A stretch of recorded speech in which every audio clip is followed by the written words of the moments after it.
আসসালামু আলাইকুম ভিউয়ার্স। আজকে ডিউটি শেষে একটু বাইরে আসলাম।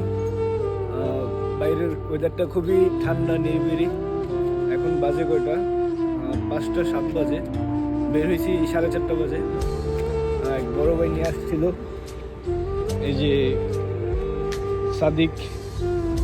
ডিউটি শেষে বের হইলাম, সাদিকে নিয়ে আসছে চিটাগাংয়ের। কি অবস্থা ভাই? আলহামদুলিল্লাহ। তো কি অবস্থা আপনার? ভালো?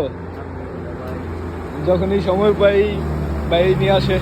এখানে বাঙালি মার্কেট আছে, একটু আগে আমরা ঝালমুড়ি টালমুড়ি খাওয়া দাওয়া করলাম, তারপর চলে আসলাম এখানে। ওয়েদারটা খুবই সুন্দর।